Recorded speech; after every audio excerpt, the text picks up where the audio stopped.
Old fight here with Fedor Emelianenko and Mark Coleman, but a really good one, and one that I think elicits a really good point about bottom guard armbars. There's really two types of them. One in which you kind of do a slow kind of stacking process in order to collect the armbar, and the second one which you do a full rotation process in which you're not really controlling the opponent's head, but instead using the speed of your rotation in order to set up the armbar.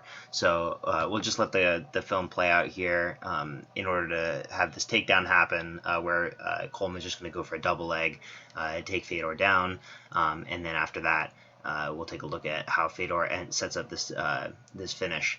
So from here, double leg gets down to the knees. He's going to attach the single now, and then once he gets to the single, he has a couple of options. One thing he could do is loop his left leg around the right leg of Fedor in order to take him down, but here he just stands back up, goes back to the double, and kind of puts his hands around the hips now, pulls him away from the ropes, and eventually gets that takedown with the double leg.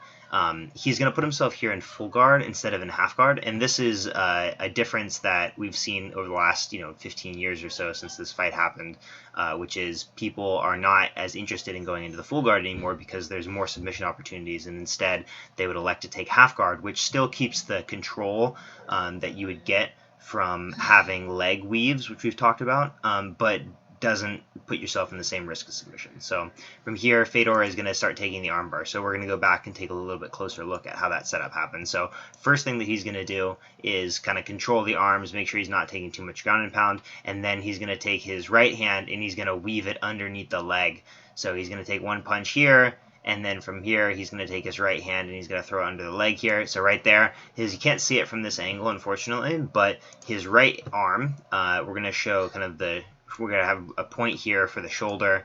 We're going to kind of just draw the line across here. We're going to say his other shoulder is maybe like right here, of course back behind his hip, and then the arm is going to be kind of coming down and then weaving around the leg here. So of course not this one, but then we can show the hips of Mark Coleman coming through here. So that's where the leg weave would be underneath this leg over here.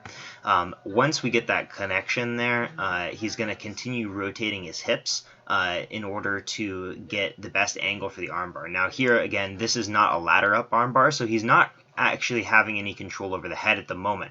You can see how the head's here, the head pressure is down, but there's nothing above the head. This whole area is empty, and because there's nothing above the head, Mark Coleman can posture up at any point. The reason this armbar was so deadly for Mark Coleman is because Coleman is a ground and pound specialist. He's a wrestler, and his instinctual drive is to constantly be putting downward pressure on his opponent. He's always going to be pressing forward. He's always going to be pushing down. That's kind of how wrestlers are trained and built, right? Someone who's a little bit more trained in Brazilian Jiu-Jitsu would tend to have much more of a postural response here for an armbar.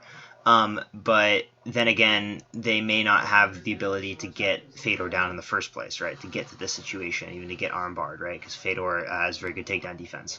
So the other point that I wanted to make about the hips was that the hips initially start kind of in line with Coleman's hips, and you can already see the extent of rotation that we've made. We've already made it maybe 90 degrees from this point here, looping all the way over to here.